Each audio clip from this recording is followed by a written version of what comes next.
Ahí está. Viridiana, bienvenida a Nuevo León. No sé cómo te has sentido. Sé que ha habido mucho trabajo, muchas presiones y pues te has encargado del partido durante los últimos meses. Sabemos que como en todo el país hay dificultades, pero ¿cómo te sientes en el estado de Nuevo León? Hola, bueno, muchas gracias por la invitación y por la entrevista. Muy a gusto yo creo que Nuevo León es un estado en general que te atrapa. Yo no había venido, había venido a visita, pero no había estado mucho tiempo, y cuando pasé más de 5 días dije que es un muy buen estado para muchas cosas, por supuesto para hacer política, por supuesto para transformar, y ahora incluso para vivir. Me he sentido muy a gusto en el estado, la verdad es que es maravilloso. Este estado se caracteriza por tener muchos trabajadores, mucha gente de la clase trabajadora. Y normalmente aquí se refleja lo que sucede con los sindicatos charros. Los sindicatos no tienen suficiente democracia, gracias a lo que ha hecho el presidente a través de la modificación de la Ley Federal del Trabajo, ha generado las condiciones para que haya democracia en los sindicatos, pero eso no es suficiente porque pues ellos tienen que tomar en sus manos su propio destino. ¿Cuál sería, tomando en cuenta que el ser trabajador no quiere decir que seas pobre, porque hay muy buenos salarios para algunos y otros están muy pobres, otros sí están muy bajos? Tradicionalmente en Nuevo León hay una élite obrera que recibe buenos salarios, pero aún así no quiere decir que no reciban el mensaje que se le puede mandar a la clase trabajadora. ¿Cuál sería tu mensaje para la clase trabajadora de Nuevo León? Yo creo que en Nuevo León, como bien dices, es un escenario de contrastes. Yo lo que me he encontrado a lo largo del estado es un escenario de contrastes en donde, bien dices, resalta la clase trabajadora, ¿no? En las calles, en el transporte público, incluso en los lugares de afluencia, en las plazas públicas, resalta la clase trabajadora. El mensaje que podría mandarles es que pudieran conocer un poco más la Cuarta Transformación, que pudieran darse un espacio, al igual que todos los trabajos del país, para conocer la Cuarta Transformación.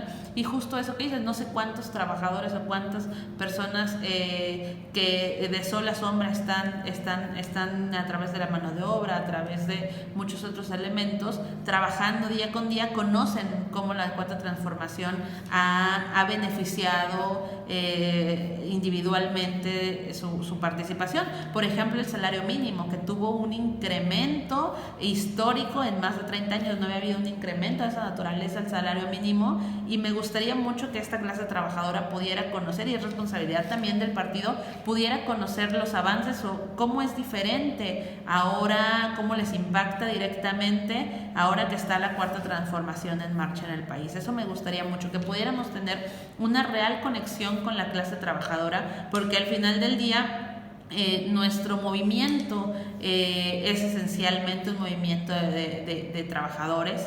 Entonces me gustaría que aquí en Nuevo León pudiéramos conocer, o pudieran ellos conocer la diferencia, y también hacer propuestas, también que pudieran tener la confianza de acercarse al movimiento de transformación para que propuestas sobre su ramo, sobre su actividad, pudieran permear en transformaciones legislativas, en transformaciones de gobierno, etcétera, e incluso llegar a nivel nacional. O sea, que pudieran ser esos trabajadores de Nuevo León punta de lanza, como lo son en muchas otras cosas, sobre sus derechos.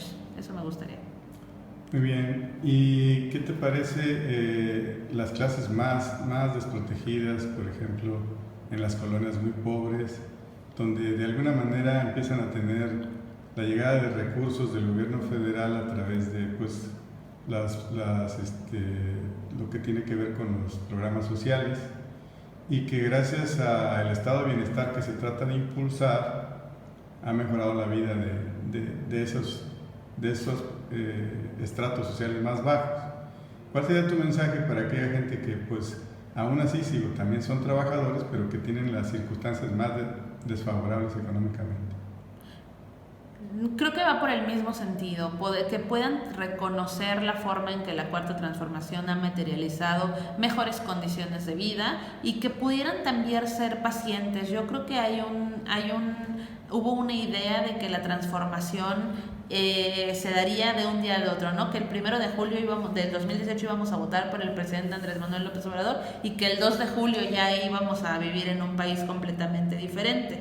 Entonces me gustaría recordarles que las transformaciones son de largo aliento y que estamos sentando las bases justo para que este sea un proceso que pueda beneficiar a muchas más generaciones y que pueda quedarse de manera permanente. También entender que estos apoyos directos, este estado de bienestar, como bien dijiste, que se está instaurando, pues son producto de una lucha de mucho más tiempo, de una lucha de antes, ¿no? Que no solo fue una materialización de una elección, sino que vienen acompañados de movimientos sociales, de luchas históricas. Por algo se llama la Cuarta Transformación de la vida pública de México y no solamente un cambio de gobierno.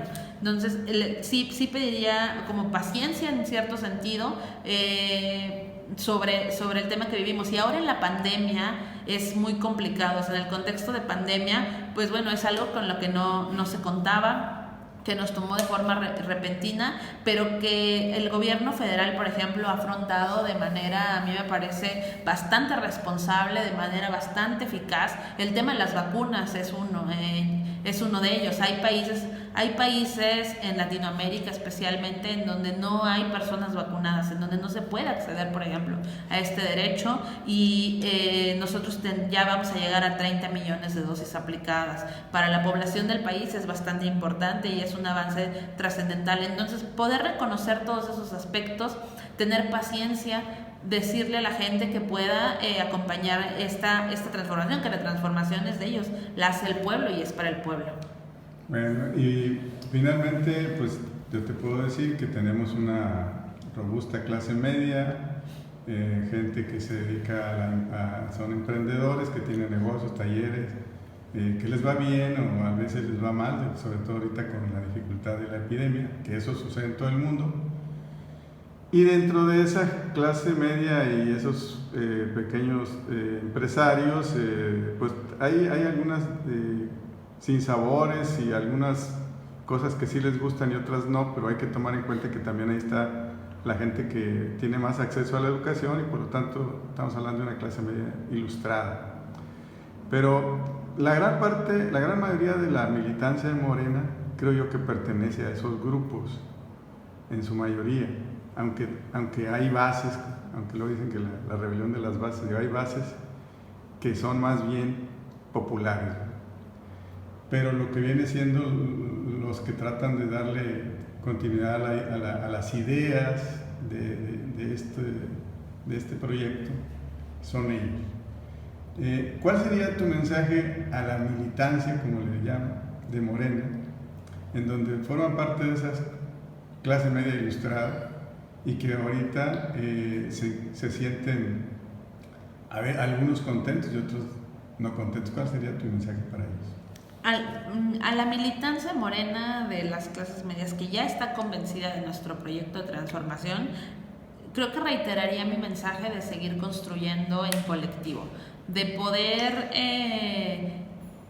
tener la capacidad de ser resilientes en los procesos que hemos vivido, en reconocer que nuestra lucha no solo es electoral, sino es transformadora, y que no solo se queda en un proceso de participación justo de elecciones, sino que va más allá. Yo llamaría a lo que dice a convertirnos de nuevo en protagonistas del cambio verdadero, porque no ha acabado, que igual nosotros no consideramos, así como la gente creía que al día siguiente ya íbamos a vivir en un país totalmente distinto, yo creo que hubo muchos de nuestras compañeras y compañeras que creyeron que la victoria definitiva era la de las urnas en 2018. Entonces, a continuar el avance como protagonistas del cambio verdadero, a organizar a informar y a concientizar al pueblo de México, como lo dice nuestro estatuto, que al final del día es una tarea fundamental que nos va a llevar a la verdadera victoria definitiva, a no desanimarse, a, como bien dice el presidente, a no rendirse. No se puede vencer a quien no sabe rendirse, parafrasea muy bien el presidente Andrés Manuel López Obrador, y sobre todo a reconciliarse con el otro. Morena es un movimiento transformador muy amplio, muy vasto, que tiene muchos elementos en el que participan muchas personas, movimientos sociales, muchos grupos, etcétera, y que a lo mejor se estancó un poquito, al menos aquí en Nuevo León, por falta del reconocimiento hacia el otro, hacia el trabajo del otro, hacia la colaboración del otro. Entonces, uno de los primeros pasos también sería reconocer al otro que está en nuestro lado, que insisto, ya se asumió como propio en la Cuarta Transformación, que ya se entiende que está en un proceso en el que ya se entiende la Cuarta Transformación, y pues a continuar avanzando, a romper el mito de que en Nuevo León no se quiera la Cuarta Transformación. Yo tuve la oportunidad de caminar, de recorrer algunas colonias, municipios, y en todos lados había gente que tenía simpatía con el movimiento de transformación, con Morena, con el presidente Andrés Manuel López Obrador, y que es un mito justo, que no se quiere, es una mentira, es un engaño, a no abonar a ese engaño, al contrario, a romper ese mito y avanzar con nuestro proceso de transformación en Nuevo León. Ok, muchas gracias, Viridiana. Que en tu caso puedes decir cuál es tu función dentro del Comité Ejecutivo Estatal de Morena. Sí, soy la delegada en funciones de presidenta del Comité Ejecutivo Estatal de Morena en Nuevo León. Ok, para que toda la militancia, todo el pueblo de Nuevo León que nos quiera escuchar, lo sepa que estamos ahorita en este proceso, y pues muchas gracias por haberte comunicado a través de este medio con la gente que nos quiera ver y escuchar. Gracias a ti. Al contrario.